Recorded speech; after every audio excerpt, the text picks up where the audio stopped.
Okay, moving along here, lesson 5b. This is the first structural principle, one that's quite important. I think you'll make a lot of use of. It says nominal modifiers of nominals. Well, what that means is it's going to allow you to be a little bit more descriptive, so you can describe a nominal with another nominal. Let's have an example here. So first of all, the book is referring to this as a connective for now. We're connecting two nominals together. Alright. So let's take two nominals and let's take Nihon and Kuruma. Nihon is Japan and Kuruma is car. Right? So what their rule is saying is that it's a this kind of this. Okay. So what kind of car is it? It's a Japanese car. Okay. So what comes before here describes what comes after. Now, just to differentiate this no with the one that we've already learned that replaces a nominal, right here, this just means a Japanese one, right? It's the same thing as saying Nihon no kuruma. It's just that you don't use two. So Nihon no is taking the place of kuruma in our context. So we could say Nihon no if we understand cars. Now we've also learned another nominal, kore, right? That takes the place of something. So it could take the place of the car. And you might think, okay, well, can we say kore no? And the answer is no, because then it becomes kono. So rather than saying kore no kuruma, we say kono kuruma.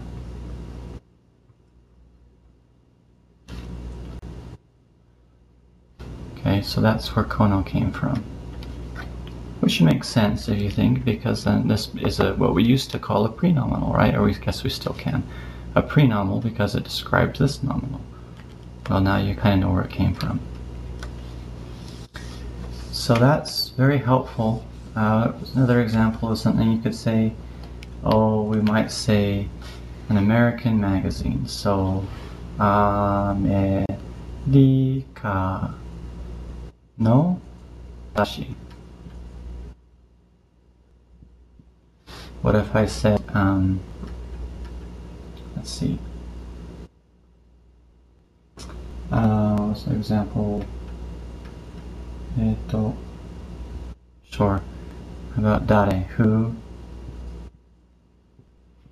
Dare no kuruma? Whose car? Okay, describes the car. Alright, so remember, no is how you link nominals. Nominal, no, nominal. Alright, well, we've been asking some time about how you would use adjectives to describe nominals and things like that. Well, like we learned before, I guess we already did adjectives. We were going to talk about other things. So, if we wanted to say a blue car, we could say aoi kuruma. Right? There's nothing there. If you wanted to say my car, watashi no kuruma. Now what if you want to say a beautiful car? Well, remember we talked a little bit before about kirei being a nominal, right? It's not an adjectival, not a verbal, it's a nominal. We don't ever conjugate it. So, kirei, So, can we say kirei no kuruma? We cannot say that, because kirei is a special kind of nominal that we're going to call now a na nominal.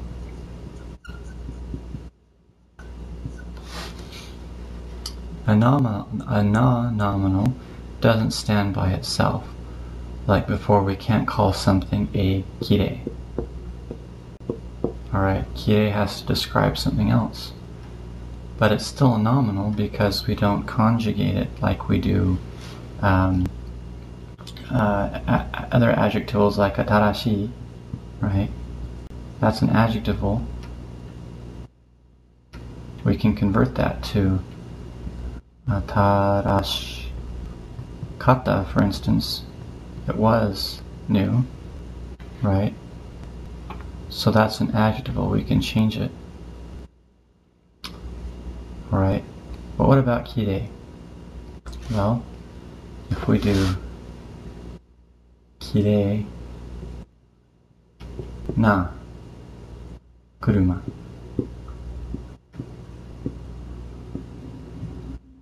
okay, the beautiful car, the pretty car. In this lesson you learned a number of other non-nominals, including some colors. Midori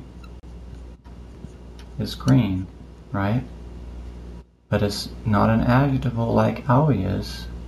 Aoi is an adjectival. You can change it to aokata, things like that. Okay, but midori is a non-nominal. Again, it's not something you can have by itself. You can't have a green, but it describes something that is green. So you can put midori na kuruma. Okay? Why are some colors non-nominals and why are some adjectivals? Well, I can't tell you for sure on all of them, but it just goes back to the history of the language and the words. You might have heard that aoi, Japanese, can mean either blue or green, right? And that's true. So when you go to a stoplight, it's actually called aoi when you go to the stoplight. They don't use midori. So the origin of the two words are different. At any rate, so midori is one that's specifically green and never blue. Okay, and that is a non-nominal. Alright. Now what if you want to conjugate a non-nominal? Well, if you want to say it wasn't a pretty car. Like you telling your friend about it, they're asking about it. Kirei na kuruma janakatta.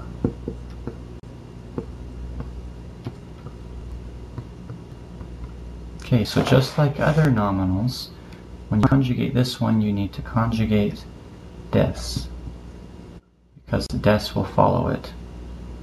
Okay, and des, of course, goes to janai, janakatta, so deshita, right? So that's how you would conjugate a non-nominal, just like any other nominals.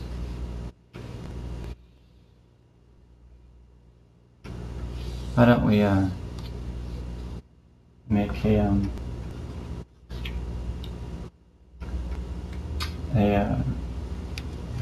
sentence with a non-nominal now. So let's say we wanted to say watashi wa gurei na kuruma ga aru. I have a great car. I have a pretty car. I personally do have a great car, but it's not very pretty. So. Now, there's one other way the book talks about to connect nominals in this chapter, and that's just a nominal with a nominal directly and nothing in between. Doesn't happen with a lot of words, but some things we've already learned, like countermoves for yen, right?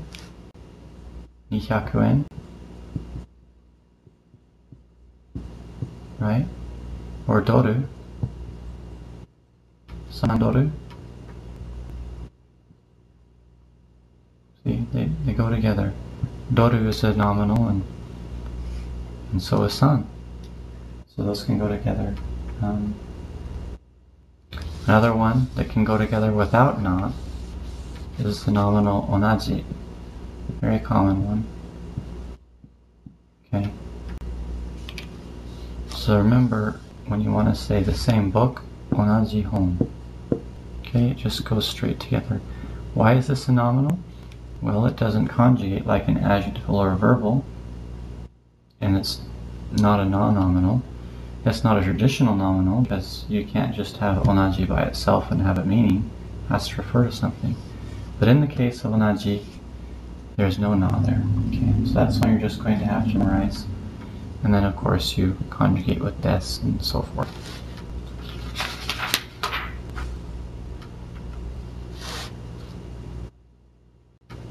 Alright. Oh, I guess there's sorry, I didn't believe that. Erase that. There's another one.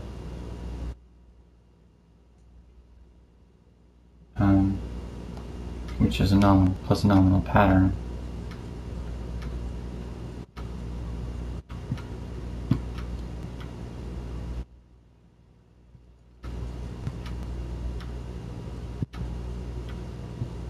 This is something we already encountered in the last lesson. Alright.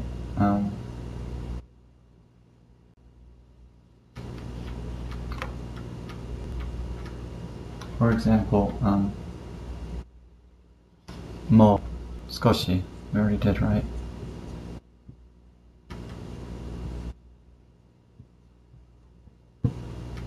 Skoshi is a nominal, right? You can't conjugate it. And the mo here indicates a manner. Okay, so this, I guess, is a pattern with a nominal directly. So mo and skoshi go together without any na or no. So, all right. Well, those are the nominal modifiers.